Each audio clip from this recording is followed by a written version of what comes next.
नमस्कार प्रिय दर्शकों, एक बार फिर आपका स्वागत है हमारे YouTube चैनल प्राचीन ज्ञान शास्त्र ज्ञान में। प्रिय दर्शकों, आज फिर नया वीडियो नई जानकारी लेकर हम हाजिर हुए हैं। दर्शकों, आज के वीडियो में आप जानेंगे कि संसार में सबसे बड़े महापाप कौन से होते हैं। प्रिय दर्शकों, आज संसार के सबसे 5 बड़े महापाप के बारे में हम आपको बताने जा रहे हैं, इसलिए वीडियो को आप अंत तक देखें। इन 5 महापाप के बारे में गरुड़ पुराण में ऐसा लिखा गया है कि जो लोग इन 5 महापापों में से कोई एक भी पाप करता है तो प्रिय दर्शकों, उस व्यक्ति को, उस मनुष्य को भारी यातना झेलनी पड़ती है। ऐसे व्यक्ति को ताम्बेश्वर नामक नरक में भारी यातनाएं झेलनी पड़ती है। दर्शकों, आज हम आपको जानकारी देने वाले हैं। ये जानकारी हर मनुष्य को सुननी चाहिए ताकि मनुष्य इन पापों से बचे रहें। प्रिय दर्शकों, ये पाप संसार के सबसे बड़े महापाप हैं और जो मनुष्य अपने जीवन में इन पापों को करता है और जब उस मनुष्य की मृत्यु होती है और जब वो यमराज के दरबार में जाता है तो प्रिय दर्शकों, ऐसे मनुष्य को भारी यातनाएं दी जाती हैं। और जब उस मनुष्य को यातनाएं दी जाती हैं तो प्रिय दर्शकों, वो जोर जोर से चिल्लाता है, लेकिन वहां पर उसकी सहायता करने वाला कोई नहीं होता है, क्योंकि परमात्मा के दरबार में नहीं कोई रिश्वत चलती है और नहीं कोई सगे संबंधी होते हैं। वहां पे दी गई यातना आपके कर्मों के अनुसार मिलती है, आपके पापों के अनुसार मिलती है। इसलिए जितना हो सके इन पापों से बच के रहे। प्रिय दर्शकों, 84 लाख योनियां पार करने के बाद ये मनुष्य तन मिलता है। इस मनुष्य तन में कभी भी कोई ऐसा कार्य ना करें, कभी भी कोई ऐसा पाप ना करें जिसके कारण आपको ऊपर जाने के बाद नरक में यातना भोगनी पड़े। वीडियो शुरू करने से पहले जो लोग हमसे नए जुड़े हैं वो हमारे चैनल को सब्सक्राइब करें, बेल आइकन ऑन करें, अच्छे कमेंट किया करें ताकि हर आने वाली वीडियो का नोटिफिकेशन सबसे पहले आपको मिले और प्रिय दर्शकों, आप उसका फायदा उठा सकें। शुरू करते हैं प्रिय दर्शकों आज की ये प्यारी सी वीडियो। दर्शकों, पाप हर कोई व्यक्ति करता है। इस संसार में ऐसा कोई भी मनुष्य नहीं है जिनके हाथों से उसके जीवन में कभी पाप ना हुआ हो। पाप, छोटे मोटे पाप हर व्यक्ति से होता है, लेकिन आज जो हम आपको बताने वाले हैं ये संसार के सबसे बड़े पापों में गिनती आती हैं। और इन 5 पापों को करने वाला व्यक्ति हमेशा नरक में जाता है और नरक में उनको भारी यातनाएं झेलनी पड़ती है।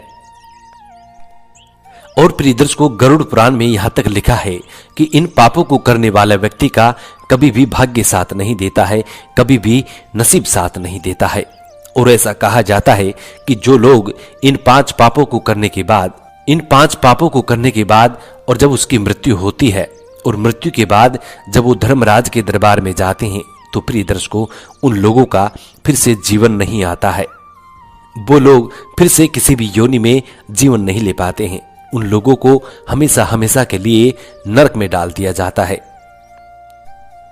गरुड़ पुराण में यहां तक लिखा है और यहां तक कहा गया है कि जब ऐसे पापी मनुष्य की मृत्यु होती है और वो मनुष्य जब धर्मराज के दरबार में जाता है तो प्रिय दर्शकों, 16 नरक बताए गए हैं। उन 16 नरकों में उस व्यक्ति को गुजरना पड़ता है और प्रिय दर्शकों, एक नरक में उसको 1000 वर्ष की आयु बितानी पड़ती है। 1000 वर्ष एक नरक में बिताने पड़ते हैं। उसके बाद वो दूसरे नरक में जाता है। उस दूसरे नरक में भी उसको 1000 आयु बितानी पड़ेगी, 1000 वर्ष बिताने पड़ेंगे।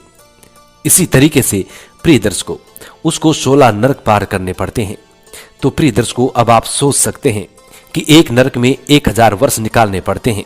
तो प्रिय दर्शकों, अब 16 नरक में 16,000 वर्ष हो गए। प्रिय दर्शकों, इतना समय उस व्यक्ति को मरने के बाद 16 नरकों में गुजारना पड़ता है कि 16 नरकों की यातना कितनी कठिनदायी होगी, कितनी दुखदायी होगी। इसलिए जितना हो सके इन पापों से बच के रहे।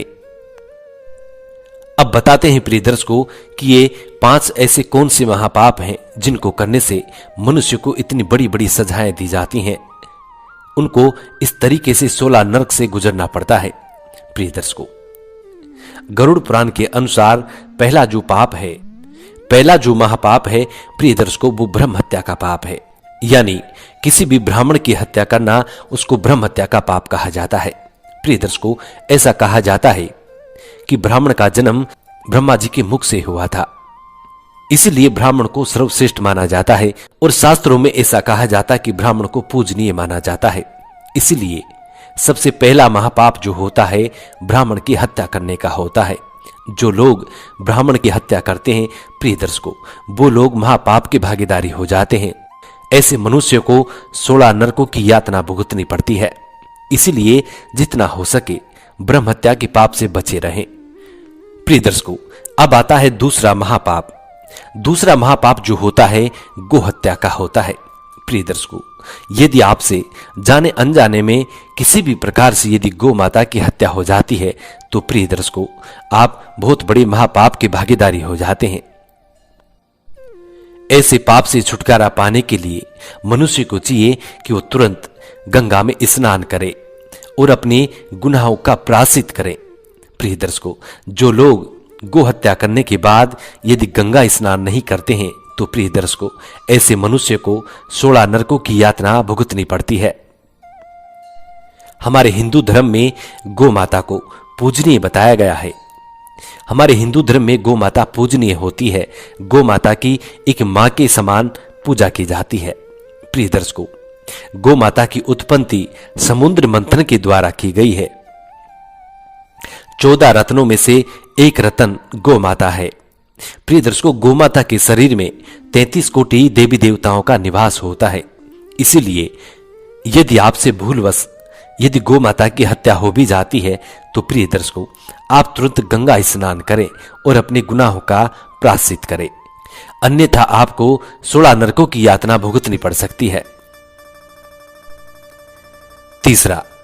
तीसरा जो महापाप होता है प्रिय दर्शकों, स्वर्ण चोरी का होता है। जो लोग स्वर्ण की चोरी करते हैं ऐसे मनुष्य को तांबेश्वर नरक में यातनाएं दी जाती हैं। स्वर्ण चोरी के विषय में भगवान श्री हरि गरुड़ से कहते हैं कि हे गरुड़, जो मनुष्य स्वर्ण की चोरी करता है ऐसे मनुष्य को कोढ़ जैसी भयानक बीमारियां हो जाती हैं और उस मनुष्य को तांबेश्वर नरक में भारी यातनाएं दी जाती हैं। और चुराए हुए स्वर्ण का पैसा और चुराए हुए स्वर्ण का धन उस व्यक्ति के पास कभी नहीं रुकता है। वो जिस तरीके से आता है उसी तरीके से चला जाता है। इसलिए प्रिय दर्शकों, श्री हरि विष्णु गरुड़ से कहते हैं कि हे गरुड़, कभी भी मनुष्य को स्वर्ण चोरी नहीं करना चाहिए। चौथे महापाप के बारे में श्री हरि विष्णु गरुड़ से कहते हैं कि हे गरुड़, जो मनुष्य अपनी गुरु की पत्नी से संबंध बनाता है वो भी महापापी होता है। ऐसा व्यक्ति सबसे बड़ा महापापी होता है जो अपनी गुरु की पत्नी के साथ शारीरिक संबंध बनाता है। ऐसे मनुष्य को 16 नरकों से गुजारने के बाद उसको नरक से भी बर्खास्त कर दिया जाता है। उसके बाद ऐसे मनुष्य को एक सूली पे टांग दिया जाता है जहां पे वो तिनके की भांति सूखता जाता है और यातनाएं हमेशा भुगतता रहता है।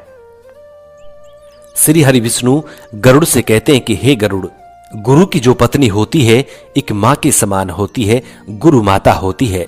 लेकिन कलयुग में लोग अपनी गुरु की पत्नी से ही संबंध बनाना शुरू कर देंगे।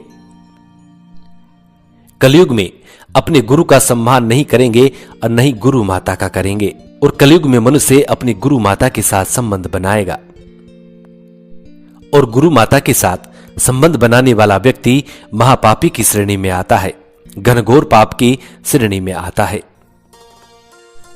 और 5वें पाप के बारे में श्री हरि विष्णु कहते हैं कि हे गरुड़, इन चारों पापियों के साथ जो व्यक्ति रहता है वो 5वें पाप का भागीदारी बन जाता है, वो भी महापापी हो जाता है। जो मनुष्य इन 4 पाप करने वालों का सहयोग करता है, उनका साथ देता है, ऐसा मनुष्य 5वें पाप का भागीदारी बन जाता है। वो मनुष्य भी, वो व्यक्ति भी इन चारों पापियों के बराबर ही पाप का भागीदारी हो जाता है। प्रिय दर्शकों, इसीलिए मनुष्य को चाहिए कि इन 5 पापियों से हमेशा दूर रहें। यदि आप फिर से इस पृथ्वी पर नया जन्म लेकर के आना चाहते हैं, धर्मराज के दरबार में यातनाओं से बचना चाहते हैं, तो प्रिय दर्शकों, इन पापों से हमेशा बच के रहें। हम उम्मीद करते हैं प्रिय दर्शकों कि आज की ये छोटी सी जानकारी आप लोगों को बेहद पसंद आई होगी और इस जानकारी से आप ढेर सारी प्रेरणाएं लेंगे। मिलते हैं प्रिय दर्शकों आने वाले नेक्स्ट वीडियो में। तब तक अपना ख्याल रखें। जी नमस्कार, धन्यवाद।